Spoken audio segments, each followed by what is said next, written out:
Good morning, you astoundingly sexy self-storage dweebs and nerds. You, I don't know why I'm having a go at you all. I did say sexy, to be fair. Right, today we are talking about how much a self-storage site costs to open. I have gone viral again on TikTok. Oh yes, I'm on. I say viral. I've had like 50 something thousand views in like 12 hours. So that's pretty cool. And I'm getting loads and loads of questions. How much does it cost to open a self-storage site? Now, I look back at my notes and I have recently wrote down exactly how much it would cost. I put an offer in 2 months ago for this site. Unfortunately, we didn't get it. We're constantly putting in offers for new sites and stuff. But the thing is, it's got to be right. It's got to be right. I can't just put an offer in anywhere. It's got to be somewhere that is correct for us and correct for where we want to be, where we want to position ourselves. So a lot of the offers we get, because we need rent-free periods, we need to protect our cash, and so a lot of, I would say, we probably get 30% of the ones we put offers in, maybe even less, maybe even less than that. But this one here, I was doing a deep dive into how much it would cost me, how much actual cash, etc. So I'm going to go through things with you really quickly now. I say really quickly because I've got to take the kid to school and I've got a meeting at 9. But I can get all this information pretty quickly across to you. Right, so let's start with capital expenses, because these are the things that you absolutely need, whether you like it or not. Right, so we need planning, we need signs, we might not need groundswork, but a lot of the time we do. We try to find a site which has little or no groundswork needed, apart because of Glasgow. It costs us like 6 figures to do. And if I'm honest, I went into that a little bit naively thinking, it'd be all right, might cost 20, 30 grand. Nope. 3 times that, Dean. I didn't plan for that. But now I've got a really good relationship with a couple of groundwork companies, and they've told me exactly how much groundwork costs, maximum, etc., to make sure that next time I know a little bit more. It's like anything, you don't know what you don't know, and I didn't know about groundwork because I've never done it before. And then I made a big mistake at Glasgow. And just thought it cost 20 grand. However, I say big mistake. Looking back on it, I would still take the site. It's an amazing site. We've done it now. We've got it all done, and it looks a nice site. And it'll be a beautiful site once we completely fill it. As it happens, I've just got my report through. The morning report for Glasgow just popped up. Right, so there's groundswork if needed. Solicitors' fees, you can't get away from that unless you're a solicitor. Utilities, we need to make sure there's connection there for water or electric. Again, I'm talking from experience because when we opened Clough Road, there was no utilities. There was no utilities. Absolutely ridiculous. I didn't actually put any electric in, any water in. I mean, who does that? Hello. CCTV. I believe you need CCTV. Lights. I believe you need lights. You need a gate, and you need some sort of gate system, some sort of access system. Even whether it be a padlock wrapped around the gate, you do need to plan for some sort of access system because people need to get in.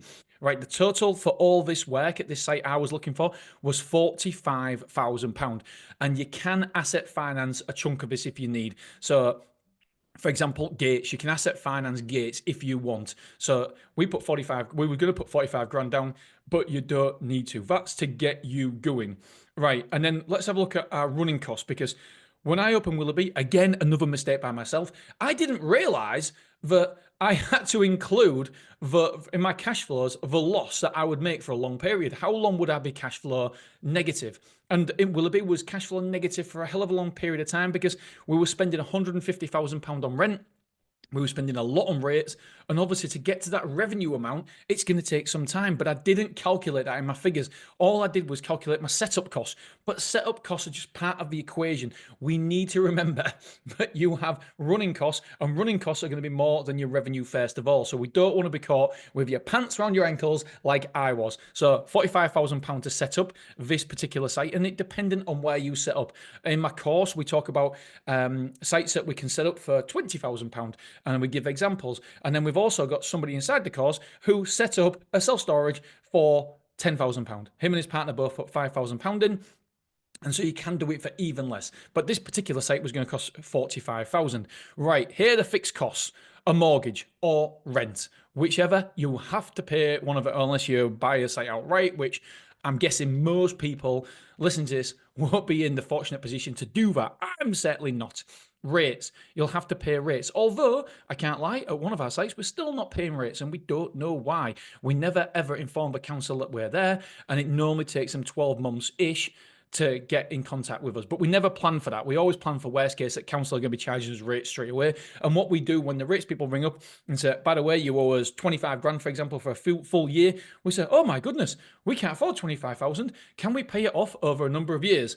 And they always say yes. And, you know, it works really, really well for us. That utilities. So you're going to have to pay for electric. Well, I know some sites who use solar panels, etc. You can do it that way, but the vast majority of cases you will need to pay for water if you've got somebody on site, and you will need to pay for electric as well. Ads. Don't forget, you will need to spend money on Google ads or Facebook ads or something. You will. We're in all of our 7 sites, only one don't pay for any ads, and that's Beverly. So you probably will have to pay for ads. So make sure you cost that in. The repayment costs of asset finance. We're working on buying 10 containers at a time here. So remember that if you are doing asset finance, if you are doing leasing of the containers, then you will have to pay for them unless you are buying them outright and you're in a lucky position. We're not in that position. So we asset finance our containers. And so we will have to make sure that we have that money accounted for in our cash flow projections. The total running cost for this site is £10,000 a month. The vast majority, I said the vast majority, not the vast majority, but a lot of that is repayment of assets, repayment on a lease. I'm just having a look at my notes here. Right, it will take us 10 months to be cash flow positive according to our projections. We will beat these, I'm sure. Our total negative cash flow for the 9 months we're in negative cash flow will be £28,000. So £28,000 negative cash flow plus £45,000 capital expenses means we need £73,000 to start the site. The site will cash flow around £25,000 in 2 years. I always project the minimum I think I'm going to hit, and we always beat it. Now, 25,000 don't sound like a lot when you put in 73,000, but in 2 years. But if you look at that as a percentage, it's 34% return cash on cash. When do you ever get that in a property? But also, when do you get that in a property? But when do you also ever get that? You're building a business. You are building a business to sell. It's sellable. You can sell that for 3 to 5 times multiple, whatever it is, of your profits, of your EBITDA.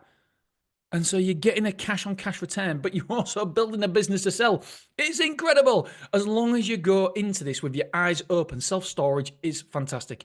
Now, £25,000 in 2 years, it's not going to get you rich quick, but it will get you wealthy long term.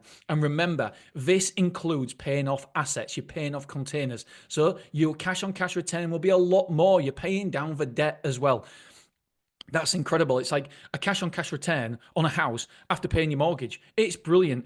In years 4 and upwards, the site will net £120,000 a year. So that's when it's maturity. That's when we fill most of the containers up.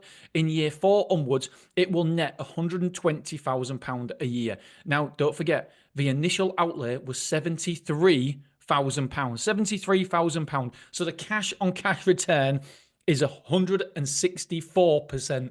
164%. That is mental. This is every single year. But not only that, 120 grand, you could sell that minimum for 360, or best case, £500,000. It's beautiful, is this business model. So in a nutshell, remember, you don't have to be a multi-millionaire to set up a self-storage site, but you do have to put in the work to find the correct sites. The correct sites, the magic formula, so make sure that it's under 1 square foot per capita, including the amount of square foot that you're going to bring, square foot of self-storage per capita, under 1 square foot of self-storage per capita, and make sure you're in a good position. I say this all the time. I don't care what anyone else says. You need to be in a good position. Yes, it'll work now, but will it? I'm interested in things working in 10 years' time. Longevity is key, my friends. All right, my kid is coming into here, so I love you. I appreciate you, and I'll see you tomorrow morning.